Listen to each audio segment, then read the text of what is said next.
자정이 넘은 시간. 도시의 심장이 마지막 숨을 내쉬듯 거대한 소음이 잦아들고 있었다. 강변북로에서 한적한 주택가로 이어지는 길목.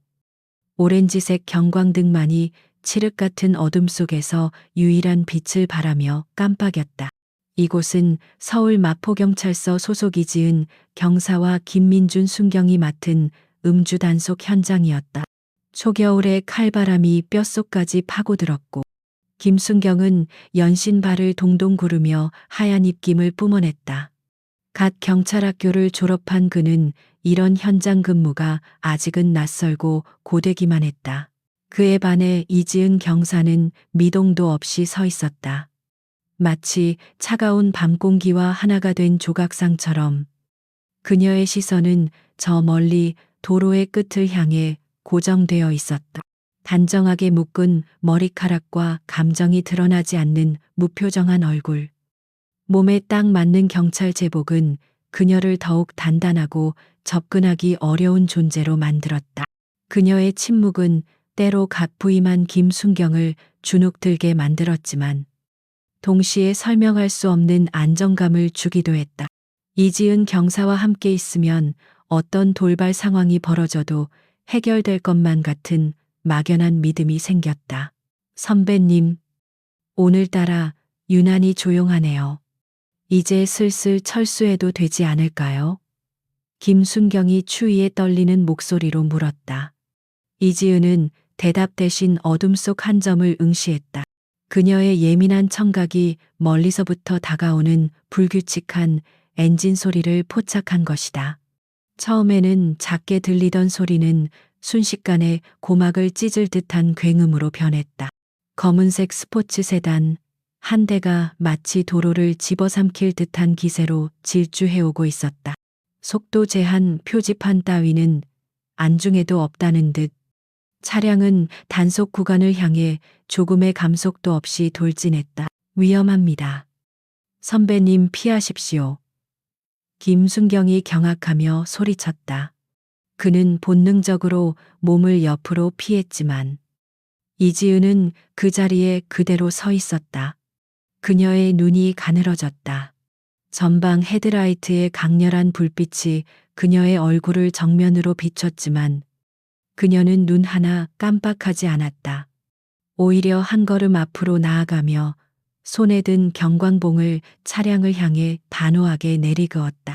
그녀의 움직임에는 한치의 망설임이나 두려움도 없었다. 그건 명령이었고 경고였으며 더 이상의 접근을 불허하는 절대적인 선언이었다. 끼익 타이어가 아스팔트를 긁는 날카로운 파열음이 밤의 정적을 갈기갈기 찢어놓았다. 검은색 세단은 이지은의 불과 몇 인치 앞에서 격렬하게 흔들리며 멈춰섰다. 김순경은 심장이 멎는 것 같은 충격에 숨을 제대로 쉴 수 없었다. 만약 운전자의 반응이 1초라도 늦었더라면 끔찍한 사고로 이어졌을 아찔한 순간이었다. 하지만 이지은은 태연했다. 마치 매일 겪는 일상이라는 듯 그녀는 천천히 운전석으로 다가가 창문을 두드렸다. 창문이 전동음과 함께 스르르 내려가자 차 안에서는 진한 위스키 향과 시끄러운 클럽 음악이 한꺼번에 쏟아져 나왔다. 운전석에는 명품 시계와 값비싼 정장으로 치장한 젊은 남자가 거만하게 앉아 있었다. 그는 잔뜩 인상을 쓴 채 이지은을 아래 위로 훑어보았다. 뭐야, 감히 누구 차를 막아선 거야. 술에 취해 혀가 꼬인 목소리였지만 그 안에 담긴 오만함은 선명했다. 그의 이름은 최민혁. 대한민국 검찰을 쥐락펴락하는 최강호 검사장의 외아들이었다. 이지은은 그의 말에 대꾸하지 않고 옆에서 벌벌 떨고 있는 김순경에게 턱짓으로 신호를 보냈다. 신호를 받은 김순경이 떨리는 손으로 음주 측정기를 들고 다가왔다. 선생님, 음주 단속 협조 부탁드립니다. 일단 차에서 내려주시죠. 그의 목소리는 잔뜩 기어들어가고 있었다. 최민혁은 코웃음을 치며 차에서 내렸다. 비틀거리는 걸음걸이와 풀린 눈은 누가 봐도 만취 상태였다. 그는 김순경의 손에 들린 측정기는 쳐다보지도 않고 지갑에서 검은색 카드를 한 장 꺼내 그의 가슴팍에 던지듯 안겨주었다. 이봐, 김순경. 이거 가지고 가서 동료들이랑 맛있는 거나 사 먹어. 오늘 밤 나는 여기 없었던 거야. 알았어. 그의 말투는 은밀한 제안이 아니라 거역할 수 없는 명령에 가까웠다. 김순경은 뜨거운 감자라도 만진 듯 카드를 들고 어쩔 줄 몰라 했다. 그의 경찰 인생에서 처음 겪는 노골적인 뇌물 시도였다. 어떻게 대처해야 할지 몰라 얼굴만 붉히고 있을 때 뒤에서 조용하지만 단단한 목소리가 들려왔다. 최민혁 씨, 도로교통법 위반으로 단속 중입니다. 먼저 음주 측정부터 하시죠. 이지은이었다. 그녀는 최민혁이 던진 카드는 거들떠보지도 않은 채 오직 그의 눈을 똑바로 응시하고 있었다. 그 순간 최민혁의 모든 신경질적인 관심이 그녀에게로 향했다. 그는 마치 처음 보는 신기한 물건이라도 발견한 듯 이지은의 머리부터 발끝까지를 노골적으로 훑었다. 그의 입가에 비릿한 조소가 걸렸다. 오호. 여자 경찰이었네. 그것도 꽤 빡빡하게 구는. 이봐. 아가씨. 내가 누군지 알아. 내가 마음만 먹으면 당신 같은 경찰 나부랭이 목숨 하나쯤은 내일 아침 신문에도 안 나게 할 수 있어. 그는 이지은의 얼굴 바로 앞까지 다가와 술 냄새를 풍기며 속삭였다. 명백한 협박이었다. 하지만 이지은의 눈빛은 조금도 흔들리지 않았다. 오히려 더 차갑고 고요하게 가라앉을 뿐이었다. 그녀는 최민혁의 오만한 눈동자 속에서 권력에 취해 자신을 신이라도 된 듯 착각하는 어리석은 인간의 전형을 보고 있었다. 측정. 하시죠.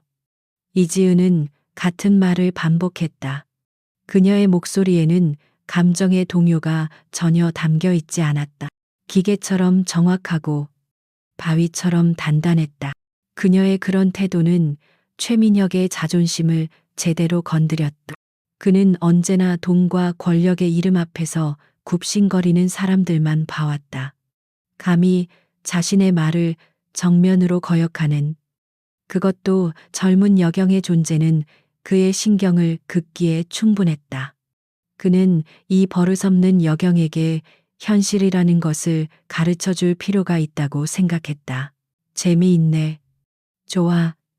아가씨. 당신이 그렇게 원하니 불어주지. 하지만 그 이후에 벌어질 일은 책임 못 져. 최민혁은 비웃으며 측정기를 받아들었지만 분은 신용만 할 뿐 제대로 숨을 불어넣지 않았다.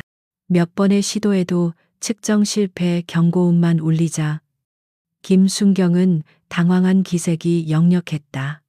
선생님, 그렇게 하시면 안 됩니다. 숨을 길게 불어넣으셔야. 그의 말이 채 끝나기도 전에 최민혁은 짜증스럽다는 듯 측정기를 바닥에 내동댕이 쳐버렸다. 플라스틱이 아스팔트에 부딪혀 깨지는 소리가 유난히 크게 울렸다. 됐어, 더는 못 해먹겠네. 내가 지금 바쁜 사람이거든. 당신들 서장 이름이 뭐야? 내가 직접 전화해서 교육 똑바로 시키라고 말해줘야겠어. 그는 당당하게 휴대폰을 꺼내 들었다. 이 모든 상황이 그에게는 귀찮지만 늘 겪어왔던, 그리고 언제나 자신의 승리로 끝났던 하나의 절차에 불과했다. 그는 자신의 이름과 아버지의 직함이 이 나라에서 얼마나 강력한 무기인지를 잘 알고 있었다. 그리고 그 무기는 언제나 통했다. 하지만 오늘 밤 그는 처음으로 자신의 무기가 통하지 않는 상대를 만난 것이다. 이지은은 깨진 측정기 조각을 잠시 내려다본 후 다시 최민혁에게로 시선을 옮겼다. 그녀의 침묵이 길어졌다. 그 침묵 속에서 김순경은 숨 막히는 압박감을 느꼈지만 최민혁은 승리를 예감한 듯 의기양양한 미소를 짓고 있었다. 그는 이지은이 곧 겁을 먹고 꼬리를 내릴 것이라 확신했다. 그러나 다음 순간 그의 예상은 완전히 빗나갔다. 이지은은 허리에 찬 무전기를 꺼내 들고 입을 열었다. 그녀의 목소리는 이전보다 한 톤 더 낮고 차가워져 있었다.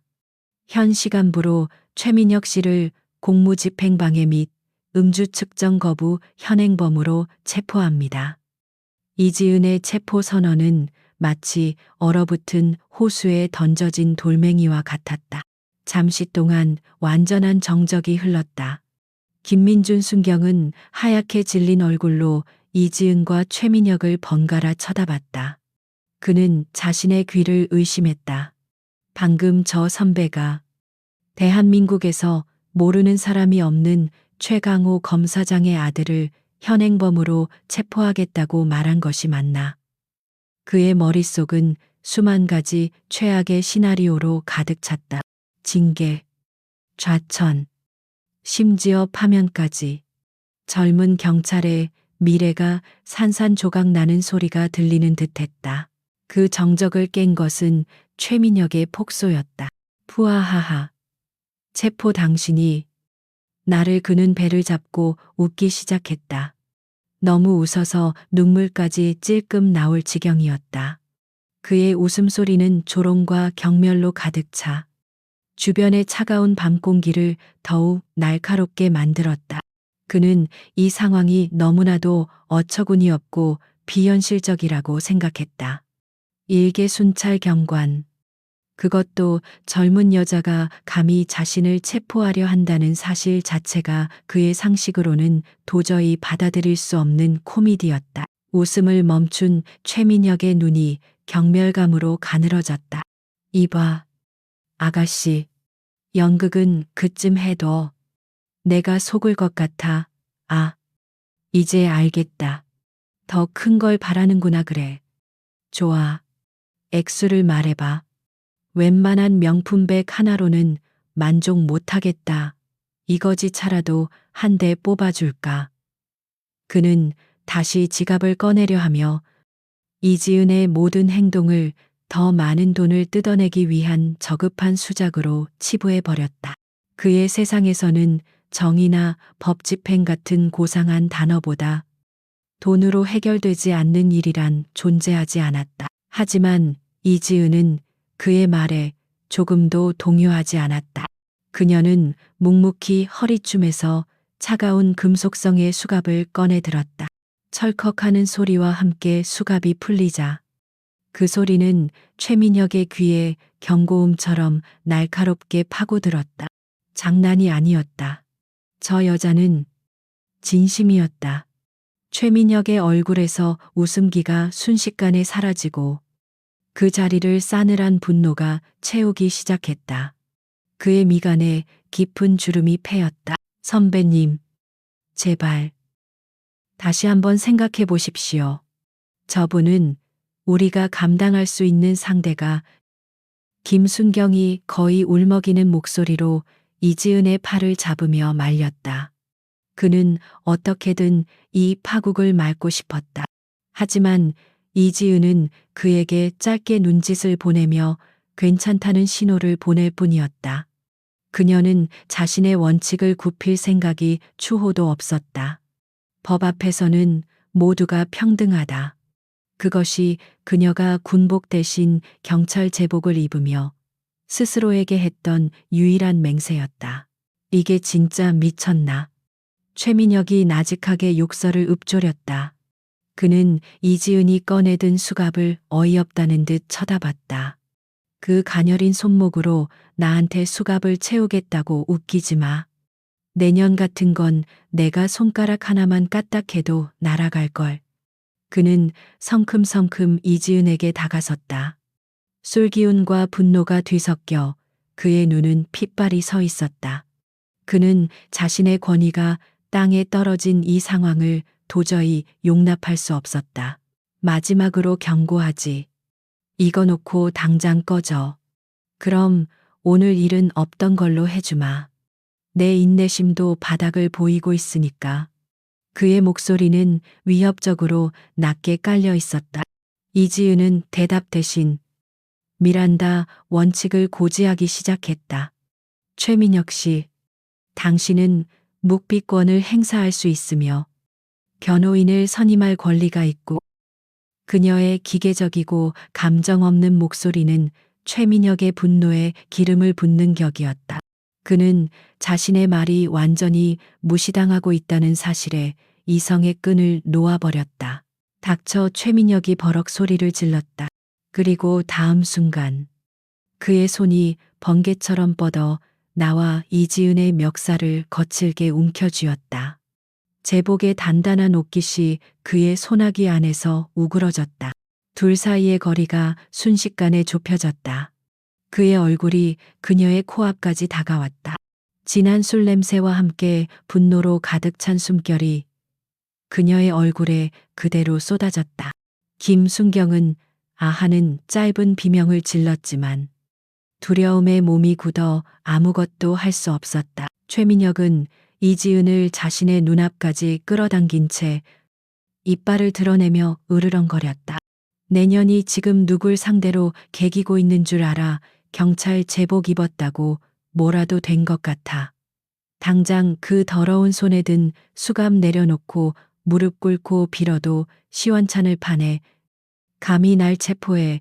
그의 손에 힘이 들어갈수록 이지은의 목이 조금씩 조여왔지만 그녀의 눈빛은 여전히 미동도 없었다. 두려움도 놀람도 분노도 아닌 그저 깊이를 알 수 없는 차가운 심연과 같은 눈이었다. 그 눈빛은 최민혁을 더욱 미치게 만들었다.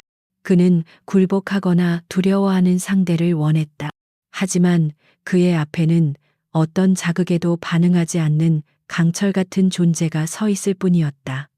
그것은 그가 평생 경험해보지 못한 종류의 모욕감이었다.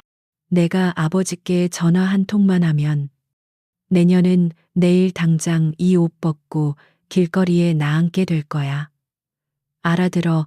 어디서 굴러먹던 건방진 년이 분수도 모르고 그는 거의 포효하듯 소리치며 그녀를 더욱 강하게 흔들었다. 이지은은 아무 말도 하지 않았다. 그녀는 그저 자신을 붙잡고 있는 남자의 눈을 쳐다볼 뿐이었다. 술과 분노, 그리고 타고난 오만함에 절어 이성을 상실한 눈, 통제 불능의 폭력성과 자기 파괴적인 충동이 소용돌이치는 위험한 눈. 군 시절 그녀는 이런 종류의 인간들을 수없이 봐왔다. 설익은 힘에 취해 스스로를 통제하지 못하는 자들의 말로가 얼마나 비참한지를 똑똑히 기억하고 있었다. 그녀의 침묵은 최민혁에게 최후의 확인 사살과도 같았다. 그는 이지은이 자신을 완전히 무시하고 있다고 판단했다. 그의 소나기에 잡힌 멱살이 아니라 그녀의 고요한 눈빛이 그의 자존심을 갈기갈기 찢어놓고 있었다. 그것은 넘지 말아야 할 선이었다. 법의 집행자로서가 아니라 한 명의 인간으로서 이지은이 그에게 허락한 마지막 인내의 선. 그리고 최민혁은 조금의 망설임도 없이 그 선을 넘어버렸다. 그의 소나기에 더욱 강한 힘이 들어가고 그는 그녀를 벽으로 밀어붙일 기세로 몸을 움직였다. 바로 그 순간이었다. 최민혁의 소나기에 힘이 들어가는 바로 그 찰나. 이지은의 세상에서 모든 소음이 사라졌다. 시끄럽게 울리던 클럽 음악도, 멀리서 들려오던 도시의 희미한 소음도, 심지어 겁에 질린 김순경의 숨소리마저도 완벽한 진공 상태처럼 느껴졌다. 그녀의 의식에는 오직 눈앞의 적만이 존재했다. 그녀의 멱살을 움켜쥔 최민혁의 손, 분노로 일그러진 그의 얼굴, 그리고 그에게서 풍겨 나오는 역한 술 냄새. 이 모든 정보가 초고속 컴퓨터처럼 그녀의 뇌에서 분석되고 있었다. 외부에서 보기에는 1초도 안 되는 시간이었지만 이지은에게는 모든 것이 슬로우 모션처럼 흘러갔다. 그녀의 눈동자가 순간적으로 변했다. 순찰 경관의 평범한 눈빛이 사라지고 그 자리에 어둠 속에서 먹잇감의 급소를 노리는 굶주린 늑대의 눈빛이 떠올랐다. 오랫동안 잠들어 있던 하지만 결코 사라진 적 없는 본능이었다. 전장의 최전선에서 생과 사를 가르던 707특 임대대 블랙 울프 팀의 전설적인 팀장. 이지은 중령의 눈빛이었다. 변화는 눈빛에서 시작되어 온몸으로 퍼져나갔다. 최민혁이 그녀를 밀치려 몸에 힘을 주는 순간 이지은은 저항하지 않았다. 오히려 그의 힘을 역이용해 반걸음 안으로 파고들었다. 그 미세한 움직임만으로 둘 사이의 힘의 균형은 완전히 뒤바뀌었다. 최민혁은 그녀가 자신의 힘에 밀려날 것이라 예상했지만 마치 거대한 바위에 부딪힌 것처럼 조금도 움직이지 않는 그녀에게 순간 당황했다. 바로 그 찰나의 빈틈을 이지은은 놓치지 않았다. 그녀의 왼손이 보이지 않는 속도로 올라와 최민혁의 손목을 감쌌다. 그것은 공격이 아니었다. 마치 뱀이 먹잇감을 감듯 부드럽지만 절대 빠져나갈 수 없는 완벽한 제압이었다. 엄지손가락이 그의 손등 위 신경 다발을 정확히 눌렀고 나머지 네 손가락은 손목뼈를 단단히 고정했다. 최민혁은 손목에 전해져 오는 예리한 고통에 자신도 모르게 신음을 흘렸다. 하지만 그것은 시작에 불과했다. 이지은은 감싼 손목을 지렛대 삼아 군더더기 없는 간결한 동작으로 비틀었다. 우드득 하는 기분 나쁜 소리가 최민혁의 팔 전체에 울려 퍼졌다. 인대가 늘어나고 관절이 뒤틀리는 끔찍한 고통이 척추를 타고 뇌까지 치솟았다. 으아. 그의 입에서 오만한 고함 대신 처절한 비명이 터져 나왔다. 그의 몸이 고통을 이기지 못하고 무너져 내렸다. 이지은은 그의 멱살을 잡고 있던 손이 힘없이 풀리는 순간에도 그의 뒤틀린 손목을 놓아주지 않았다. 오히려 그를 그대로 아래로 누르며 그의 몸이 아스팔트 바닥에 무릎을 꿇게 만들었다. 모든 것이 단 2초 만에 일어난 일이었다. 김순경은 눈을 몇 번 깜빡였다. 그는 방금 무슨 일이 일어났는지 전혀 이해할 수 없었다. 눈앞에 펼쳐진 광경은 초현실적이었다. 대한민국을 움직이는 검사장의 아들. 하늘 높은 줄 모르고 날뛰던 최민혁이 차가운 아스팔트 바닥에 무릎을 꿇고 고통에 울부짖고 있었다. 그리고 그의 팔을 꺾어 누르고 있는 것은 불과 몇 분 전까지 그가 계집이라며 무시했던 가녀린 최고의 여경. 이지은이었다. 그녀는 조금의 감정 변화도 없이 싸늘한 눈으로 발밑에서 신음하는 남자를 내려다보고 있었다. 이지은은 고개를 숙여 최민혁의 귓가에 조용히 속삭였다. 그녀의 목소리는 얼음장처럼 차가웠다. 이 관절 기법은 3초 안에 상대를 무력화시키지. 여기서 2초만 더 누르면 내 오른팔 신경은 영구적으로 손상돼 다시는 그 손으로 운전대도 여자 멱살도 못 잡게 된다는 뜻이야. 그녀의 말에는 과장이나 협박이 없었다. 마치 의사가 환자의 상태를 설명하듯 지극히 객관적이고 사실적인 선고였다. 그녀는 말을 이었다. 쉬어. 고통으로 정신이 혼미해진 최민혁의 귓가에 그 한마디가 천둥처럼 울렸다. 가장 기본적인 생명 활동을 명령받는 순간 그는 자신이 완벽하게 지배당하고 있다는 사실을 깨달았다. 돈도, 권력도, 아버지의 이름도 통하지 않는 절대적인 힘 앞에서 그는 한 마리의 벌레에 불과했다. 공포가 고통을 집어삼키며 그의 온몸을 잠식했다. 그 순간 이지은의 머릿속에 아주 잠깐 과거의 파편이 스쳐 지나갔다. 짙은 화약 냄새가 진동하던 중동의 어느 폐허. 인질의 목에 칼을 들이대고 광기 어린 눈으로 자신을 노려보던 테러리스트. 그때도 똑같았다. 소음이 사라지고 오직 눈앞에 적만이 존재하던 순간. 하지만 눈앞에 이 남자는 그때의 적들과는 비교조차 할 수 없는 그저 술에 취해 난동을 부리는 어리석은 응석바디에 불과했다. 이지은의 입가에 자신도 모르게 희미한 조소가 떠올랐다. 이런 놈 때문에 잠들어 있던 기술을 다시 꺼내 쓰게 될 줄이야. 그녀가 최민혁의 팔에 가하던 압력을 살짝 풀자. 그는 숨통이 트인 듯 거친 숨을 몰아쉬었다.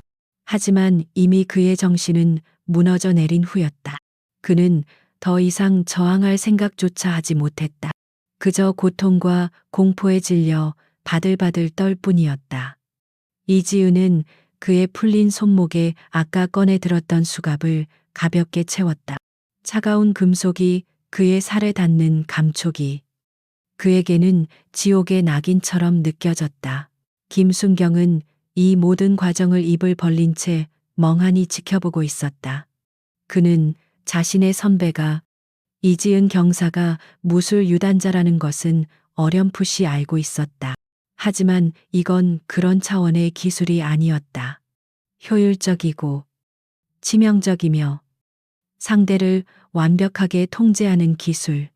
그것은 사람을 체포하는 기술이 아니라 제압하고 무력화시키는 군대의 기술에 가까웠다.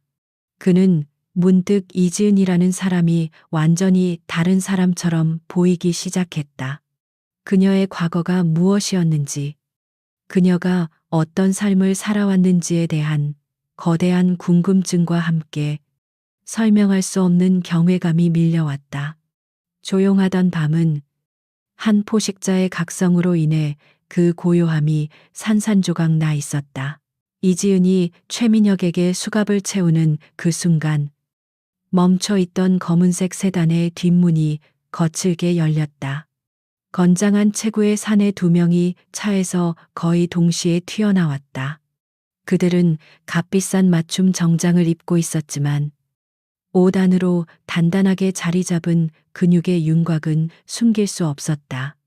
험악한 인상과 짧게 깎은 머리. 그리고 무엇보다 목표를 향해 흔들림 없이 움직이는 기민한 몸놀림은 그들이 평범한 수행비서가 아님을 증명하고 있었다. 그들은 전직 용병이거나 혹은 거대 범죄 조직의 정예 행동대원들일 터였다. 그들은 바닥에 무릎 꿇린 채 수갑까지 차고 있는 자신들의 고용주를 보자 잠시 상황 파악이 안 된다는 듯 멈칫했다. 하지만 그들의 눈에 비친 것은 곧 분노와 살기였다. 감히 최민혁의 몸에 손을 댄 존재가 고작 연약해 보이는 여자 경찰 하나라는 사실을 확인한 순간 그들의 표정은 뻔뻔한 조롱으로 바뀌었다. 그들은 자신들이 왜 고액의 연봉을 받는지 증명할 시간이 왔다고 생각했다. 뭐 하고 있어? 이 병신들아. 바닥에 무릎 꿇린 최민혁이 수치심과 분노로 얼굴이 벌개진 채 악을 썼다. 그의 목소리는 거의 비명에 가까웠다. 저 미친년 당장 안 잡아 팔다리를 전부 부러뜨려서 저 아스팔트 바닥에 처박아 버리라고. 그의 광기 어린 명령은 공권력에 대한 정면 도전이자 살인 교사나 다름없었다. 이제 상황은 단순한 음주 단속을 완전히 벗어나 흉악 범죄의 현장으로 변질되고 있었다. 사내들이 이지은을 향해 다가오기 시작했다. 한 명은 주먹을 쥐며 관자를 우두둑 꺾었고 다른 한 명은 재킷 안쪽으로 손을 가져가며 무기를 찾는 듯한 신용을 했다. 그들의 눈에는 더 이상 경찰에 대한 최소한의 존중도 찾아볼 수 없었다. 오직 먹잇감을 앞에 둔 포식자의 잔인함만이 번뜩일 뿐이었다.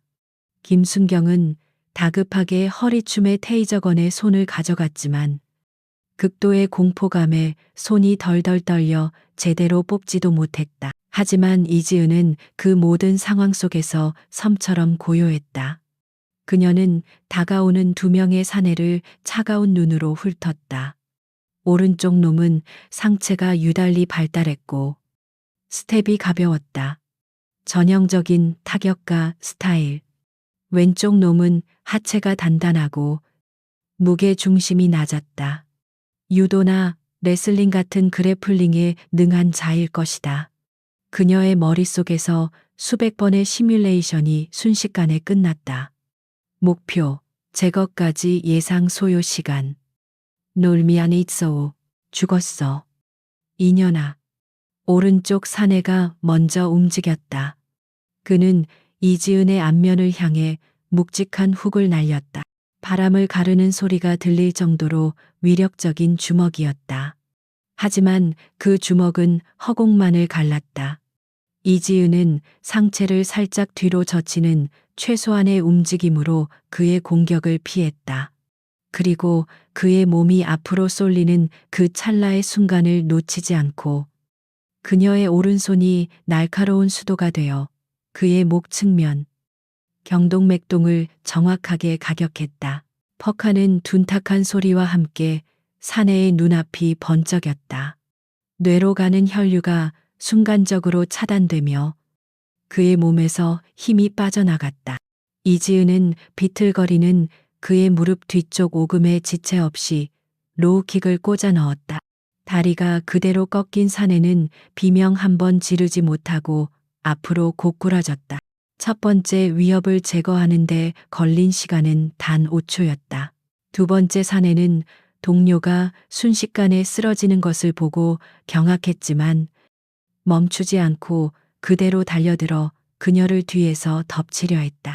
그의 거대한 두 팔이 그녀의 몸을 올가매려는 순간 이지은은 이미 그의 움직임을 예측하고 있었다. 그녀는 몸을 낮추며 그의 가슴팍으로 파고들었다. 그리고 그의 달려드는 힘을 그대로 이용하여 허리를 축으로 몸을 회전시켰다. 완벽한 업어치기였다. 거대한 몸이 공중에 붕 떴다가 중력에 이끌려 아스팔트 바닥으로 곤두박질 쳤다. 하지만 그것이 끝이 아니었다. 이지은은 그가 바닥에 떨어지기 직전 그의 팔을 낚아채 자신의 다리 사이에 끼우고 몸을 비틀었다. 땅에 부딪히는 충격과 함께 그의 팔꿈치 관절이 역방향으로 꺾였다. 우드득 뼈와 인대가 뒤틀리는 끔찍한 소리가 밤의 정적을 갈랐다. 크아악 두 번째 사내의 입에서 처절한 비명이 터져 나왔다. 고통으로 인해 그의 온몸이 경련을 일으켰다. 이지은은 그의 위에 올라탄 자세 그대로 그의 남은 팔마저 등 뒤로 꺾어 완벽하게 제압했다. 그리고 허리춤에서 예비용 수갑을 꺼내 그의 손목에 채웠다. 그 사이 처음 쓰러졌던 사내가 신음하며 몸을 일으키려 하자 이지은은 자리에서 일어나 그의 발목을 군화발로 가볍게 하지만 정확하게 짓밟았다. 또 한 번의 비명과 함께 남은 저항 의지마저 완전히 꺾여버렸다. 모든 상황이 정리되기까지 걸린 시간은 채 30초도 되지 않았다. 현장에는 이제 고통에 찬 세 남자의 신음소리만이 가득했다. 이지은은 흐트러짐 없는 자세로 서서 자신의 손으로 만들어낸 결과물을 조용히 내려다보았다. 그녀의 이마에는 땀 한 방울 맺히지 않았고 호흡조차 조금도 거칠어지지 않았다. 마치 가벼운 준비 운동이라도 마친 사람처럼 평온했다. 김순경은 손에 테이저건을 든 채 그 자리에 얼어붙어 있었다. 그는 방금 자신이 목격한 것이 현실인지 분간할 수 없었다. 그것은 싸움이 아니었다. 일방적인 진압이었다. 한 마리의 암표범이 어설픈 하이에나 무리를 사냥하는 듯한 압도적인 힘의 차이가 느껴지는 광경이었다. 그의 눈에 비친 이지은은 더 이상 평범한 선배 경찰이 아니었다. 인간의 형상을 한 정교하고 치명적인 무기 그 자체였다. 그는 자신도 모르게 마른 침을 삼켰다. 최민혁은 완전히 넋이 나간 표정으로 자신의 마지막 보루였던 경호원들이 벌레처럼 나뒹구는 모습을 망연자실하게 바라보고 있었다. 이제 그에게는 아무것도 남지 않았다. 짧지만 격렬했던 폭풍이 지나간 자리에 다시 무거운 정적이 내려앉았다. 들리는 소리라고는 아스팔트 바닥에 나뒹구는 세 남자의 고통, 어린 신음과 차가운 밤바람이 귓가를 스치는 소리뿐이었다. 이지은은 방금 전 3명의 건장한 남성을 맨손으로 제압한 사람이라고는 믿기지 않을 정도로 평온한 표정으로 자신의 무전기를 꺼내 들었다. 그녀의 목소리는 조금의 떨림도 없이 지극히 사무적인 톤으로 관제센터에 상황을 보고하기 시작했다. 여기는 3번 순찰차. 이지은 경사. 마포구 합정동 음주단속 지점에서 특이사항 발생. 음주 측정 거부 및 공무집행방해 현행범 1명. 특수공무집행방해 치상 혐의자 2명. 총 3명 검거. 현장 지원 및 호송 차량 요청한다. 반복한다. 현장 지원 및 그녀의 보고는 군더더기 없이 간결하고 명확했다. 마치 교과서에 나오는 표준 절차를 그대로 읊는 것 같았다. 보고를 마친 그녀는 멍하니 서 있는 김순경을 돌아봤다. 그는 여전히 충격에서 헤어나오지 못한 채 넋이 나간 표정으로 이지은과 바닥에 쓰러진 남자들을 번갈아 보고 있었다. 그의 손에는 테이저건이 위태롭게 들려 있었다. 김순경. 이지은이 낮게 불렀다. 그제야 김순경은 화들짝 놀라며 정신을 차렸다. 네. 넵 선배님. 그의 목소리가 우스꽝스러울 정도로 크게 튀어나왔다. 피의자들 도주 우려 있으니 제대로 결박하고 미란다 원칙 재고지에 구급차도 부를 테니 상태 확인하고. 이지은의 지시는 짧았지만 명확했다. 김순경은 허둥지둥 대답하며 쓰러진 경호원들에게 다가갔다. 그는 여전히 이 모든 상황이 비현실적으로 느껴졌지만 선배의 지시를 따르는 동안 조금씩 안정을 되찾아갔다. 그녀의 침착함이 마치 전염이라도 되는 것 같았다. 현장 통제를 마친 이지은의 시선이 검은색 세단으로 향했다. 단순한 음주 단속 현장이라고 하기에는 너무나 많은 일들이 벌어졌다. 최민혁의 비정상적인 저항, 그리고 그의 신분을 과시하며 법을 무시하는 태도, 전문적으로 훈련받은 경호원들의 존재까지. 그녀의 오랜 경험에서 비롯된 직감이 무언가 잘못되었다고 경고하고 있었다. 이 차 안에는 그들이 필사적으로 숨기려 했던 무언가가 있을지도 모른다. 이지은은 증거 수집용 장갑을 꺼내 손에 끼고 차량 내부를 살피기 시작했다. 조수석 글로브 박스, 좌석 및 문틈까지. 그녀의 손길은 꼼꼼하고 체계적이었다. 김순경이 피의자들을 관리하는 동안 그녀는 트렁크를 열었다. 트렁크 안에는 고급 골프백과 몇 가지 잡동사니 외에는 별다른 것이 보이지 않았다. 하지만 이지은은 포기하지 않았다. 그녀는 트렁크 바닥 매트를 들어 올렸다. 그러자 모습을 드러낸 것은 용도를 알 수 없는 작은 잠금 장치가 달린 비밀 수납 공간이었다. 그녀의 눈이 가늘어졌다. 이지은은 수갑을 찬 채 경찰차 뒷좌석에 처박혀 있던 최민혁에게 다가가 물었다. 트렁크 비밀 공간. 어떻게 열지? 최민혁은 공포와 분노가 뒤섞인 눈으로 그녀를 쏘아볼 뿐 아무 대답도 하지 않았다. 이지은은 더 이상 묻지 않고 차로 돌아갔다. 그리고는 순찰차에 비치된 공구함에서 얇고 긴 금속 막대를 하나 꺼내 들었다. 그녀는 잠금 장치의 틈새로 막대를 집어넣고 몇 번 조심스럽게 움직였다. 마치 숙련된 기술자처럼. 그녀는 내부 구조를 느끼며 압력을 가했다. 딸깍하는 작은 소리와 함께 잠금 장치가 허무하게 풀렸다. 707 부대에서 배운 수많은 특수 기술 중 하나에 불과했다. 비밀 수납 공간 안에는 검은색 고급 가죽 서류 가방 하나가 들어 있었다. 특별할 것 없어 보이는 가방이었지만 그것을 보는 순간 이지은은 심장이 내려앉는 듯한 묵직한 압박감을 느꼈다. 판도라의 상자가 바로 저 안에 들어있을 것만 같았다. 그녀는 가방을 꺼내 아스팔트 바닥에 내려놓고 조심스럽게 열었다. 가방 안의 내용물은 그녀의 예상을 뛰어넘는 것이었다. 두툼한 가죽 장부 한 권과 작은 USB 메모리 하나. 그녀는 먼저 장부를 펼쳐보았다. 빼곡하게 적힌 내용은 평범한 회계 장부가 아니었다.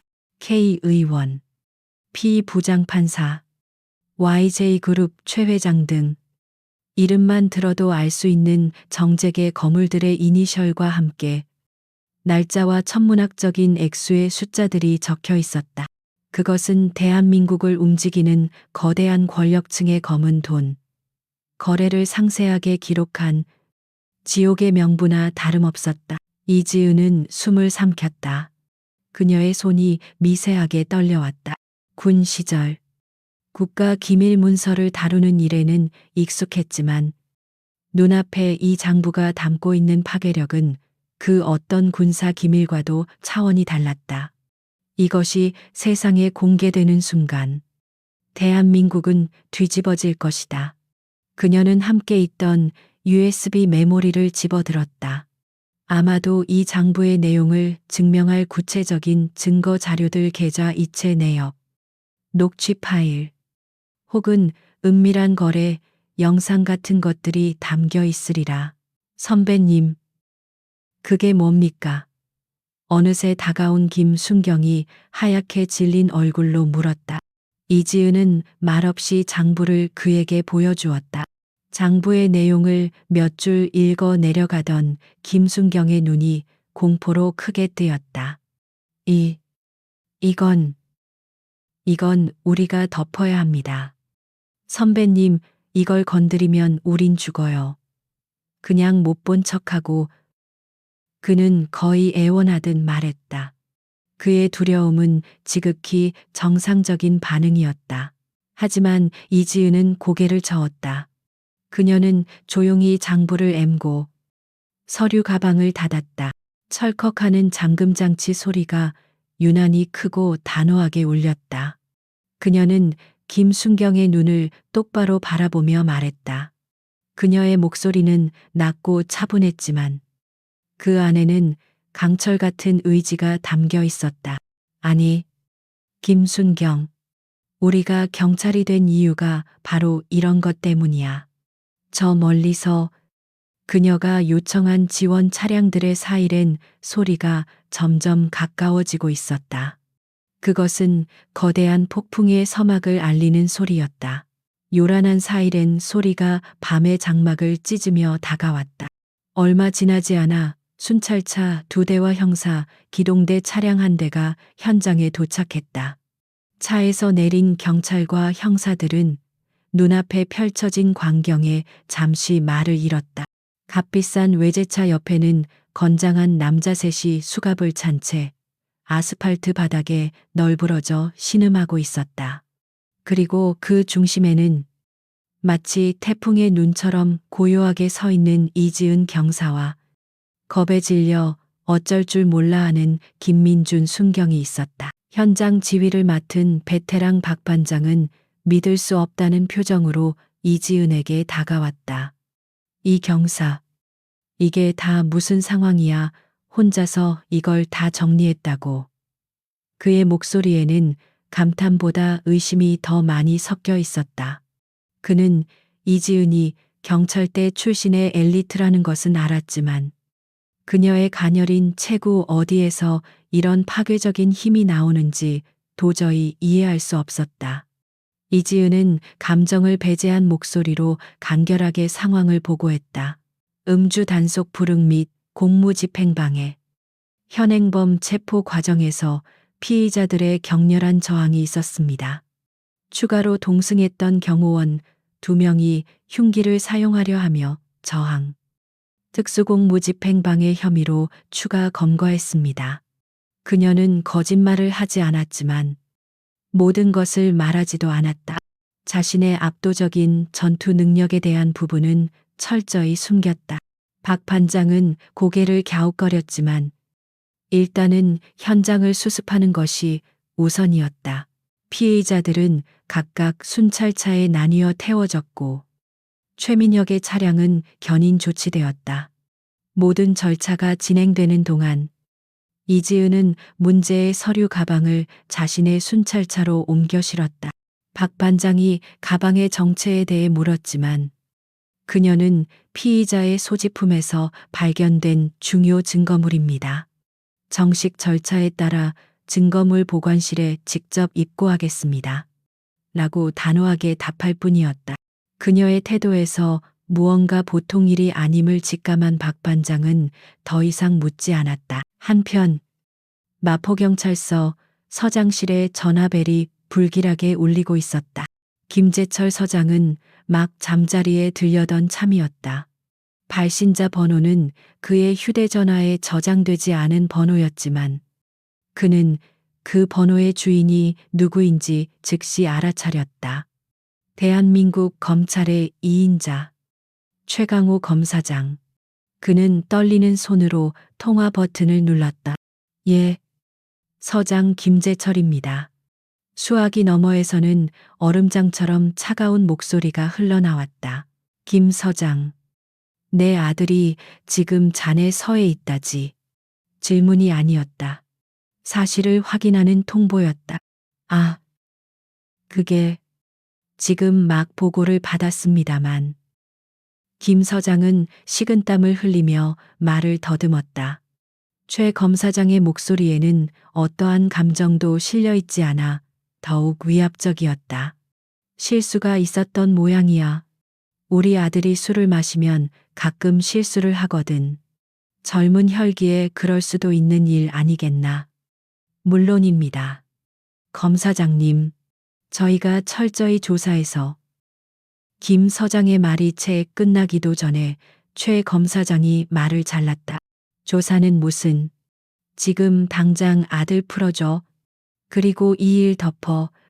자네 부하 여경 하나가 좀 오버를 한 모양인데 교육 똑바로 시키고 해 뜨기 전까지 모든 걸 원상복구 시켜놓게. 무슨 말인지 알겠나. 그것은 협박이자 거부할 수 없는 명령이었다. 김 서장은 알겠습니다. 검사장님, 이라는 말밖에 할 수 없었다. 이지은이 서류 가방을 들고 경찰서로 복귀했을 때 선의 분위기는 평소와 다르게 어수선하고 무거웠다. 형사들은 그녀를 이상한 눈으로 쳐다보며 수군거렸고 몇몇은 노골적으로 피하는 기세까지 보였다. 그녀는 이 모든 것이 무엇을 의미하는지 즉시 알아차렸다. 압력이 시작된 것이다. 아니나 다를까.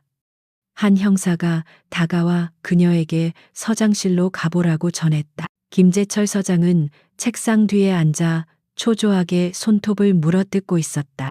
그는 이지은이 들어오자 억지로 인자한 미소를 지으며 그녀를 맞았다. 아, 이 경사, 고생이 많았네. 일단 앉게. 그는 잠시 뜸을 들이다. 마치 안타깝다는 듯한 표정으로 입을 열었다. 이 경사, 세상 일이라는 게 말이야. 법대로만 다 되는 게 아니야. 가끔은 큰 그림을 봐야 할 때도 있는 거고. 이지은은 아무 말 없이 그를 응시했다. 그녀의 침묵에 김 서장은 더욱 초조해졌다. 최민혁 군 말이야. 아버지가 최강호 검사장이야. 우리가 건드릴 수 있는 레벨이 아니라고. 이번 일은 그냥 젊은 치기에 벌어진 작은 해프닝으로 덮는 게 우리 모두를 위해 좋은 일이야. 그는 회유하듯 말하며 이지은이 들고 온 서류 가방을 턱짓으로 가리켰다. 그리고 그 가방. 이리 넘기게. 내가 알아서 처리할 테니. 이지은의 눈빛이 차갑게 가라앉았다. 그녀는 자리에서 일어나 허리를 꼿꼿이 폈다. 서장님, 저는 경찰로서 제복에 대한 선서를 했습니다. 힘 있는 자를 위해 법을 구부리라고 배운 적은 없습니다. 그녀의 목소리는 조용했지만 그 안에 담긴 의지는 단호했다. 김 서장의 얼굴에서 거짓된 미소가 사라지고 분노와 당혹감이 그 자리를 채웠다. 지금 내 명령을 거역하겠다는 건가? 부당한 명령은 따를 수 없습니다. 이지은의 대답은 한치의 망설임도 없었다. 그 순간 김 서장의 이성이 끊어졌다. 그는 자리에서 벌떡 일어나 책상을 내리치며 고함을 질렀다. 이게 진짜 미쳤나? 너 지금 네가 무슨 짓을 하고 있는지 알아?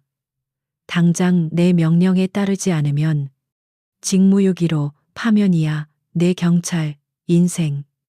내가 오늘부로 끝장내주겠어.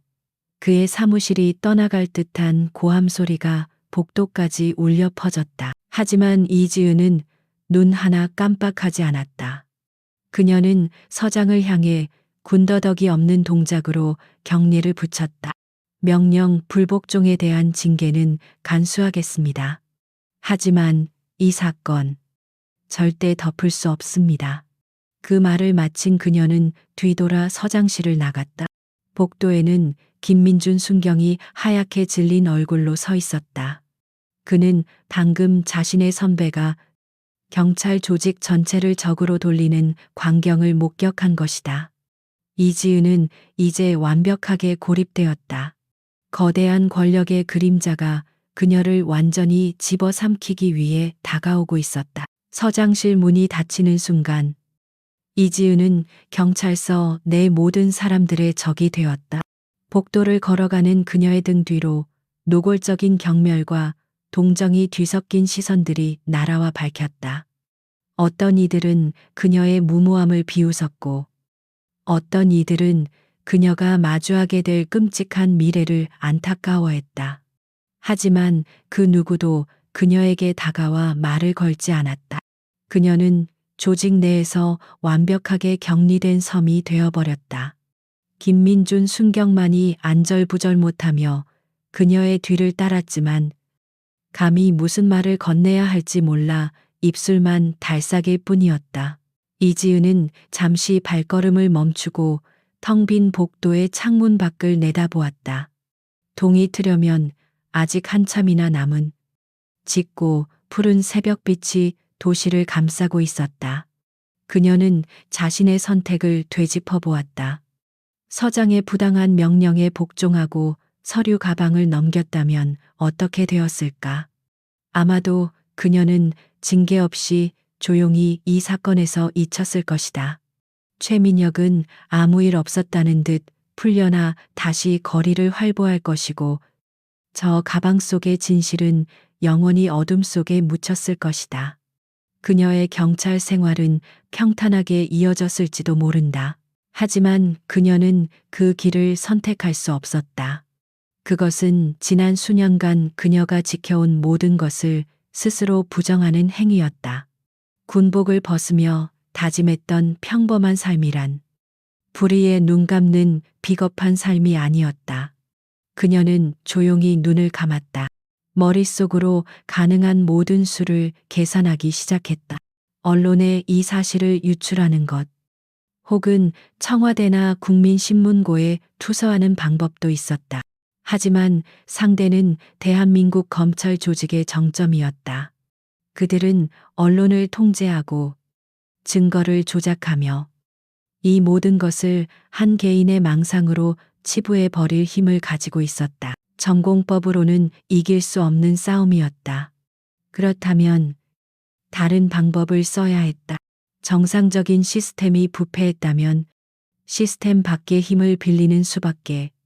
그녀는 결심을 굳혔다. 이것은 그녀가 가장 사용하고 싶지 않았던, 그러나 지금 이 순간 유일하게 남은 마지막 카드였다. 이지은은 김순경에게 아무 걱정 말고 하던 일 계속하고 있게 라는 짧은 말을 남기고 자신의 라커룸으로 향했다.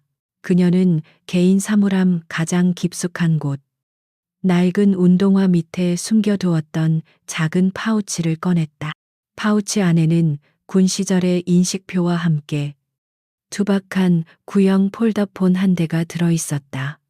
최신 스마트폰과는 거리가 먼 어떤 로고도 밝혀 있지 않은 검은색 플라스틱 전화기. 하지만 이 전화기는 세상 그 어떤 통신망보다도 안전하고 그 어떤 권력보다도 강력한 네트워크와 연결되는 유일한 열쇠였다. 이지은은 경찰서의 가장 외진 비상계단으로 향했다. 아무도 듣는 사람이 없는 것을 확인한 후 그녀는 전화기를 열고 익숙하게 배터리와 유심칩을 결합했다. 전원이 켜지자 액정에는 통신사 로고 대신 단순한 보안 문구 하나만이 떠올랐다. 그녀는 망설임 없이 기억 속에 봉인해 두었던 10일짜리의 번호를 눌렀다.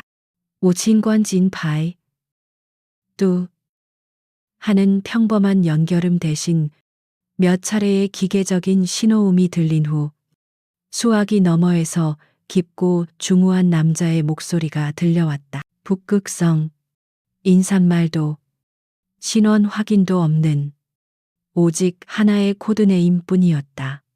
이지은은 잠시 숨을 골랐다. 수년 만에 다시 입에 담는 그녀의 또 다른 이름이었다. 블랙 울프, 보고합니다. 그녀의 목소리는 더 이상 경찰 이지은의 것이 아니었다. 한치의 흔들림도 없는 군인 이지은 중령의 목소리였다. 수화기 너머에서 아주 잠깐의 침묵이 흘렀다. 상대방의 놀라움이 소리 없이 전해져 오는 듯했다.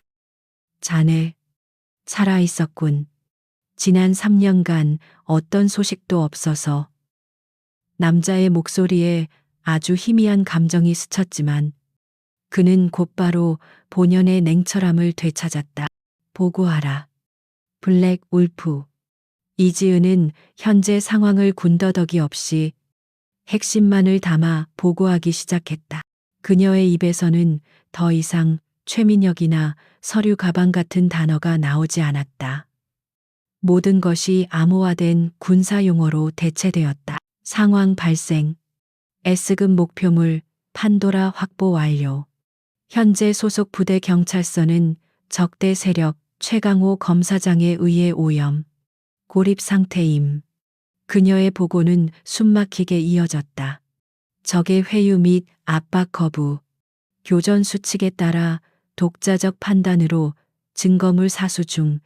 하지만 적의 추가적인 물리적, 시스템적 방해가 예상됨.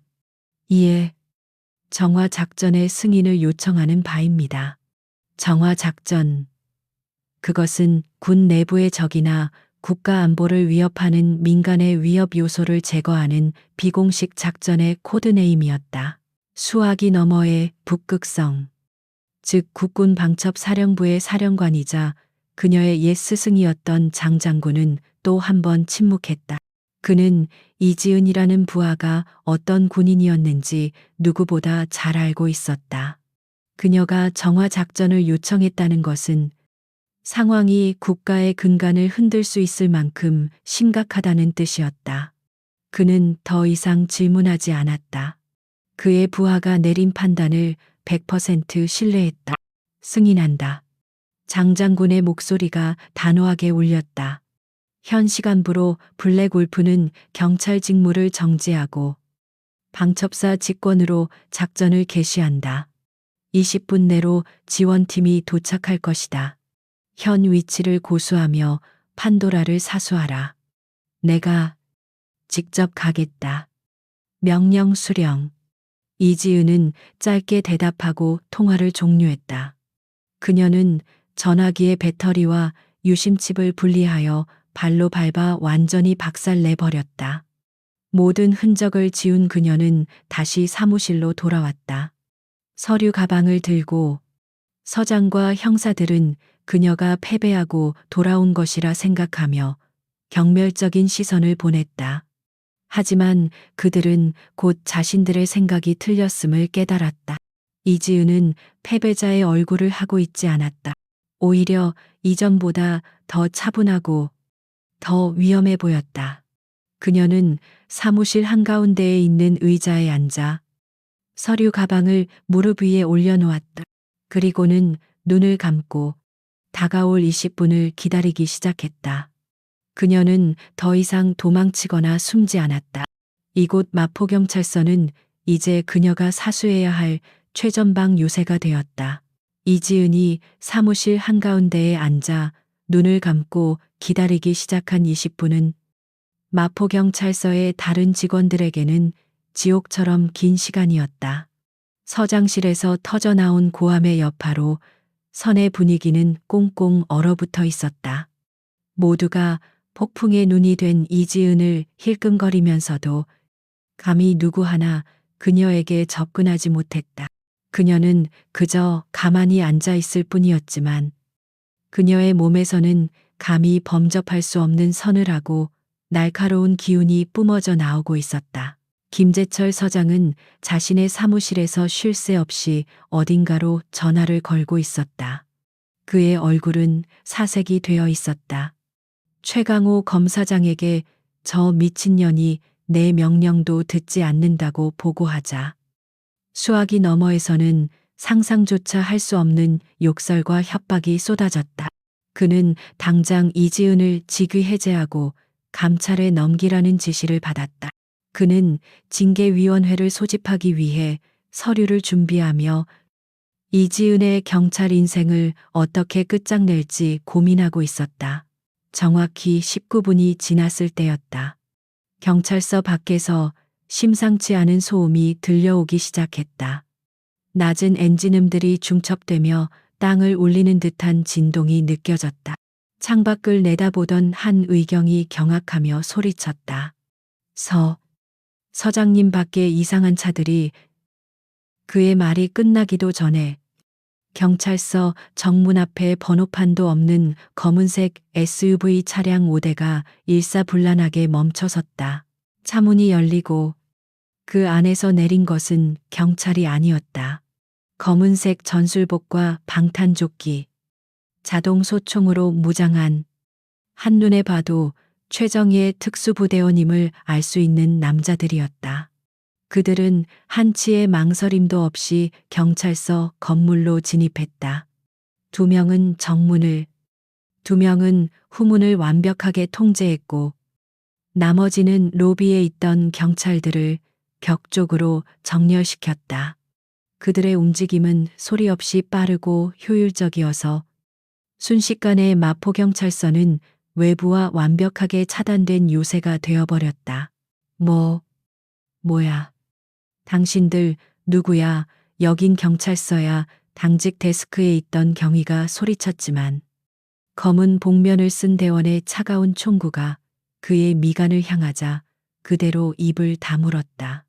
선에 있던 모든 경찰과 형사들은 갑작스러운 상황에 얼어붙었다. 테러리스트의 습격인가? 아니면 군사 쿠데타라도 일어난 것인가? 그들의 머릿속은 혼란으로 가득 찼다. 그때 맨 마지막 차량에서 한 중년 남성이 내렸다. 각 잡힌 군 정복. 어깨 위에는 번쩍이는 별이 4개. 대한민국 국군을 상징하는 태극기 마크. 그는 국군방첩사령부 사령관 장태준 대장이었다. 그는 양옆에 보좌관을 거느린 채 마치 자신의 집무실에 들어서는 것처럼 당당하고 위험 있는 걸음으로 경찰서 안으로 들어섰다. 그의 등장에 소란스럽던 경찰서 내부는 완벽한 침묵에 휩싸였다. 소식을 듣고 뛰쳐나온 김재철 서장은 눈앞의 광경에 할 말을 잃었다. 누구십니까? 여긴 민간 경찰 관할 구역입니다. 당장 병력을 철수시키지 않으면. 그는 애써 서장으로서의 권위를 세우려 했지만 목소리는 심하게 떨리고 있었다. 장태준 대장은 그에게 눈길조차 주지 않았다. 그는 마치 김 서장이 투명인간이라도 되는 양 지나쳐 사무실 내부를 천천히 훑어보았다. 그리고 그의 시선은 한가운데에 앉아있던 이지은에게 멈췄다. 그 순간 눈을 감고 있던 이지은이 천천히 눈을 떴다. 그녀는 자리에서 일어나 조금의 흐트러짐도 없는 완벽한 자세로 장 장군을 향해 거수 경례를 했다. 사무실에 있던 모든 이들의 눈이 휘둥그레졌다. 중령 이지은, 명령 대기 중입니다. 그녀의 목소리가 조용하지만 힘있게 울려 퍼졌다.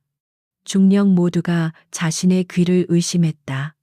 저 여자가 평범한 순찰 경사가 아니라 중령이라고. 장태준 대장은 부드럽지만 강인한 눈빛으로 그녀를 바라보며 똑같이 경례로 답했다. 수고했다. 이 중령. 그 짧은 한마디에 모든 상황이 정리되었다. 김재철 서장의 얼굴은 하얗게 질리다 못해 잿빛으로 변했다. 그는 자신이 건드린 상대가 누구였는지를, 그리고 자신이 얼마나 끔찍한 실수를 저질렀는지를 그제야 깨달았다. 평범한 여경이 아니라 국방부 직속 최정예 부대 출신의, 그것도 장군과 직통하는 현역 같은 예비역 장교였던 것이다. 장 장군은 경례를 마친 후 이지은에게 나직하게 말했다. 판도라는 이지은은 말없이 무릎 위에 있던 서류 가방을 그에게 건넸다. 장 장군은 가방을 옆에 있던 보좌관에게 넘기며 명령했다. 보안팀은 즉시 내용 분석에 착수하고 외부와의 모든 통신을 차단하라. 보안팀 요원들이 즉시 휴대용 장비를 설치하고 분석 작업에 들어갔다. 그리고 장 장군은 마침내 벌벌 떨고 있는 김재철 서장에게로 시선을 돌렸다. 그의 목소리는 이전의 부드러움은 온데간데 없이 살을 애는 듯한 칼날처럼 차가웠다. 마포경찰서장 김재철, 현 시간부로 직위를 해제한다. 그는 잠시 말을 끊었다. 국가안보에 관한 중대 범죄 증거를 인멸하려 하고 직권을 남용하여 부하에게 불법적인 명령을 내린 혐의, 군형법 및 특정범죄 가중처벌법에 의거 당신을 긴급 체포한다. 장 장군의 말이 끝나자마자 양옆에 서 있던 방첩사 요원들이 김 서장에게 다가가 그의 양팔을 붙잡고 수갑을 채웠다. 이럴 순 없어. 이건 월권이야. 나는 경찰이야. 김 서장이 발악했지만 그의 저항은 건장한 요원들 앞에서 아무런 의미도 없었다. 그는 범죄자처럼 무력하게 끌려나갔다. 장 장군은 끌려나가는 그를 잠시 쳐다본 후 남아있는 모든 경찰들을 향해 선언했다. 이 시간부로 이 사건은 국군방첩사령부가 직접 관할한다. 이 사건의 은폐에 가담했거나 수사를 방해한 자는 지위 고하를 막론하고 모두 군법에 따라 엄중히 처벌할 것이다. 한 명도 빠져나갈 생각하지 마라. 장군의 선언에 경찰서 내부는 공포에 휩싸였다. 사냥꾼이었던 그들은 이제 한순간에 사냥감이 되어버렸다. 이지은은 자신의 옛 상사 옆에 서서 부패한 권력의 하수인들이 무너져 내리는 모습을 조용히 지켜보고 있었다. 반격은 이제 막 시작되었을 뿐이었다. 마포경찰서는 더 이상 평범한 경찰서가 아니었다. 그곳은 국군방첩사령부의 지휘 아래 대한민국을 뒤흔들 정화작전의 최전방 지휘 통제실로 변모해 있었다. 방첩사 보안팀 요원들과 외부에서 긴급 차출된 대검찰청, 특수수사팀 검사들이 밤새 이지은이 확보한 판도라의 상자를 분석했다. 그들이 열어본 USB 안에는 상상을 초월하는 진실이 담겨 있었다. 그 안에는 최강호 검사장이 지난 10년간 구축해온 거대한 부패의 왕국, 그 모든 것이 기록되어 있었다. 유력 정치인들에게 전달된 불법 정치 자금의 상세 내역, 재벌 총수들과의 은밀한 거래를 증명하는 녹취 파일, 심지어 자신에게 불리한 판결을 내린 판사를 협박하기 위해 조작된 스캔들 자료까지. 그것은 단순한 비리 장부가 아니라 한 개인이 국가 시스템 위에 군림하며 사유하였음을 증명하는 끔찍한 증거였다. 장태준 대장은 분석 결과를 보고받으며 굳은 표정으로 입을 열었다. 이건 나라의 근간을 좀먹는 암 덩어리다. 더 이상 한순간도 지체할 수 없다. 동이 트는 즉시 작전을 개시한다. 그의 명령은 단호했다. 수십 개의 팀이 꾸려졌다. 목표는 장부에 기록된 모든 핵심 인물들, 정치인, 재벌 총수, 전현직 고위 공직자, 그리고 그들의 하수인이 되어 움직인 조직폭력 배들까지 대한민국 역사상 유례없는 동시다발적 체포작전이 계획되었다. 그리고 마침내 동쪽 하늘이 희미하게 밝아오기 시작하는 새벽, 작전은 시작되었다. 수십 대의 검은색 작전 차량이 서울 시내 곳곳으로 쏜살같이 흩어졌다. 작전의 핵심 목표는 단연 최강호 검사장, 방첩사 최정예 요원들로 구성된 팀이 그의 호화로운 평창동 자택을 완벽하게 포위했다. 이지은은 장 장군과 함께 현장 지휘 차량에서 실시간으로 작전 상황을 지켜보고 있었다. 그녀의 심장이 조용하지만 강하게 뛰고 있었다. 여러 요원들이 문을 두드렸지만 안에서는 아무런 반응이 없었다. 지체 없이 폭탄 처리반이 나서 특수 폭약으로 현관문을 깔끔하게 날려버렸다. 순식간에 집 안으로 진입한 요원들은 잠옷 바람으로 뛰쳐나온 최강호 검사장을 거실에서 마주했다. 그는 조금도 당황하지 않고 오히려 분노에 찬 목소리로 소리쳤다. 너희들 지금 미쳤어. 내가 누군지 몰라. 당장 책임자 나오라 그래. 그때 장태준 대장이 집 안으로 천천히 걸어 들어왔다. 그는 군복 차림 그대로였다. 오랜만이군. 최강호 검사장. 장 장군의 등장에 최강호의 얼굴이 경악으로 물들었다. 군이, 그것도 방첩사가 왜 자신에게, 장 장군, 당신이 왜 여기에? 그의 목소리가 떨리기 시작했다. 장 장군은 차가운 눈으로 그를 바라보며 품에서 체포영장을 꺼내 보였다. 국가내란죄에 버금가는 국기문란 및 반국가적 이적행위 혐의로 당신을 긴급 체포한다. 최강호는 자신의 눈앞에 펼쳐진 현실을 부정하며 발악했지만 그의 마지막 저항은 건장한 요원들의 손에 허무하게 제압당했다. 대한민국을 주무르던 절대 권력자가 힘없이 수갑을 차고 끌려 나오는 모습은 부패한 시대의 종말을 알리는 상징적인 장면이었다. 같은 시각, 다른 목표들에 대한 체포 작전도 일사천리로 진행되었다.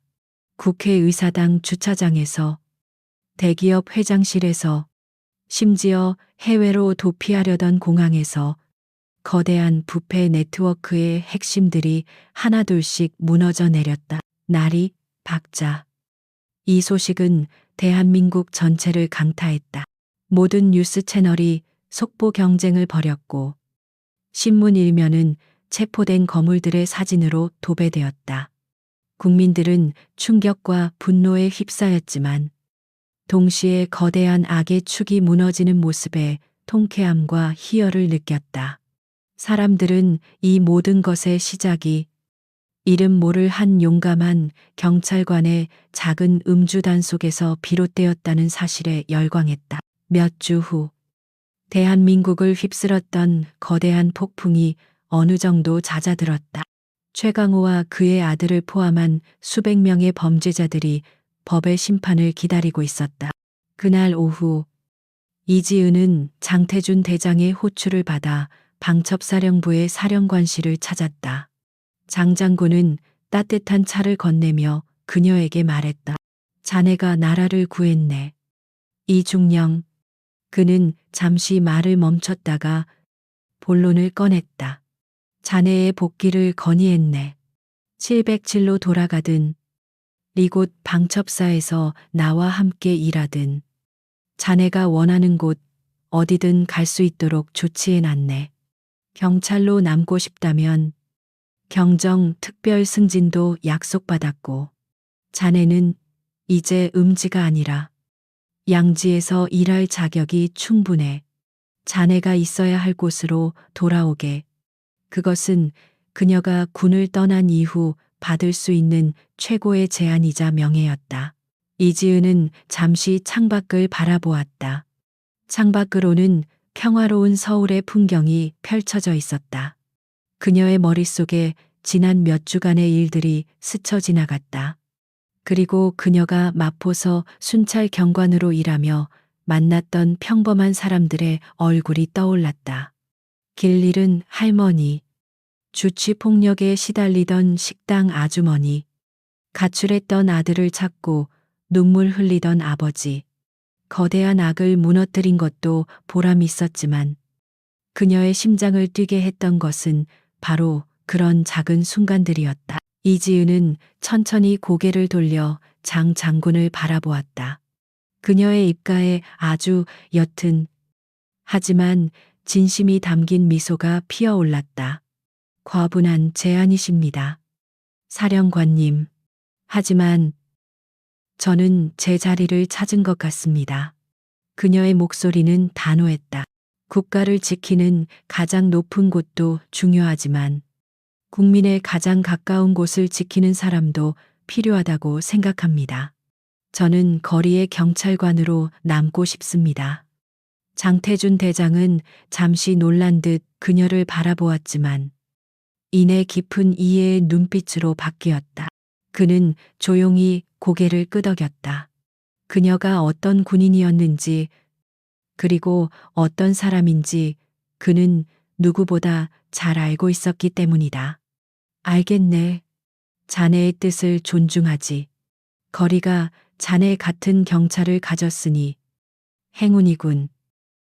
이중령. 아니, 이경사.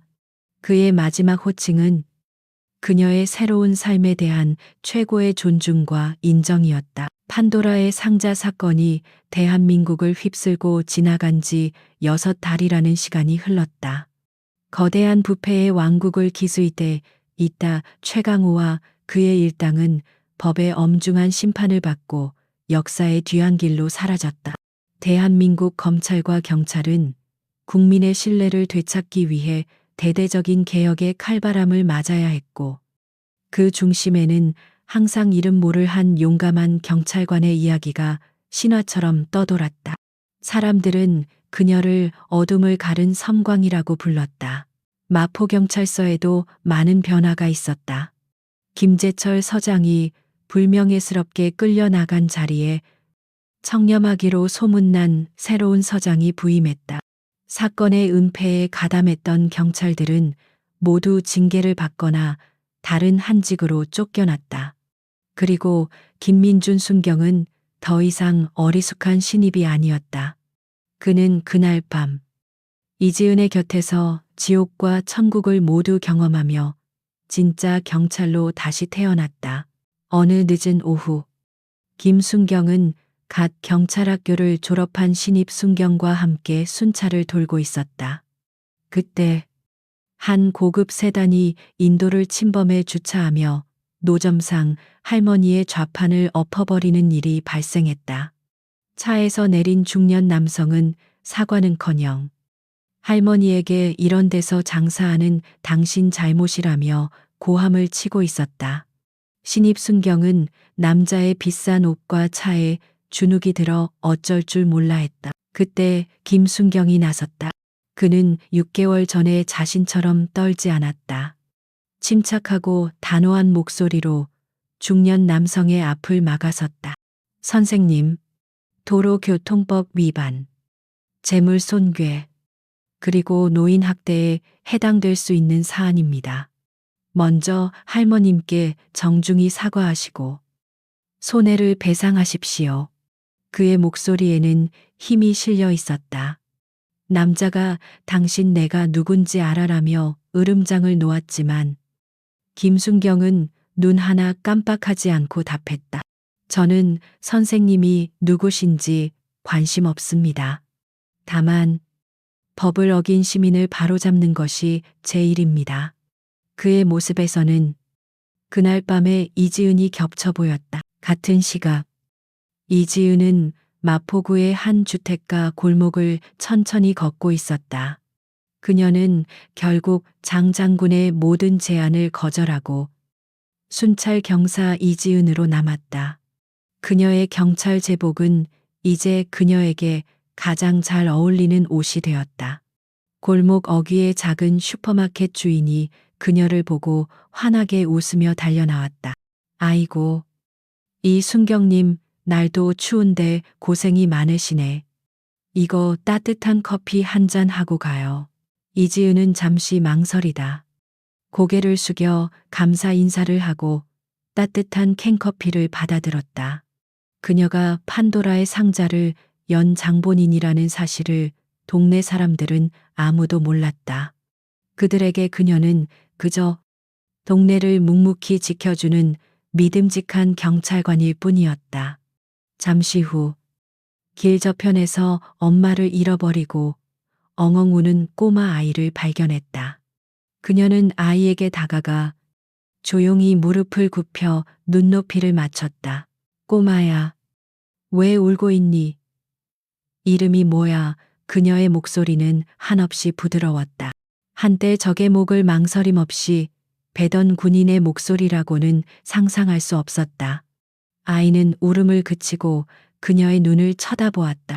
그녀의 눈에는 더 이상 전장의 살기 대신 따뜻하고 깊은 온기가 담겨 있었다. 그녀는 아이의 손을 잡고 얼마 지나지 않아 애타게 아이를 찾고 있던 엄마에게 무사히 데려다 주었다. 고맙습니다. 고맙습니다. 아이 엄마는 연신 고개를 숙였다. 이지은은 그저 옅은 미소로 답할 뿐이었다. 그녀는 이 평화로운 일상 속에서 자신이 진정으로 지키고 싶었던 것이 무엇인지를 매일같이 확인하고 있었다. 시간이 흘러 다시 겨울이 찾아왔다. 1년 전 그날처럼 이지은은 차가운 밤 공기 속에서 음주 단속을 하고 있었다. 그녀의 옆에는 이제 제법 늠름해진 김민준 순경이 서 있었다. 김순경은 하얀 입김을 불며 말했다. 선배님, 가끔은 이런 일상이 지루하지 않으십니까? 선배님의 능력이면 더 대단한 일도 하실 수 있었을 텐데요. 이지은은 대답 대신 저 멀리 펼쳐진 서울의 야경을 바라보았다. 수많은 불빛들이 도시를 따뜻하게 감싸고 있었다. 평범한 사람들이 잠들어 있는 평화로운 밤. 그녀는 그 풍경을 가만히 눈에 담다가 나직하게 입을 열었다. 그녀의 입가에 진심 어린 미소가 걸려 있었다. 아니, 지루하지 않아. 그녀가 말했다. 평화롭지. 그리고 우린 이 평화를 지키기 위해 여기에 있는 거고. 그녀는 다시 경광봉을 고쳐쥐었다. 대한민국의 이름 없는 수호자는 오늘 밤도 그렇게 묵묵히 자신의 자리를 지키고 있었다. 오늘 전직 707특임대 중령이었던 한 여성 경찰관의 이야기는 여기까지입니다. 거대한 불의에 맞서 자신의 모든 것을 걸었던 그녀의 용기. 여러분은 어떻게 보셨나요?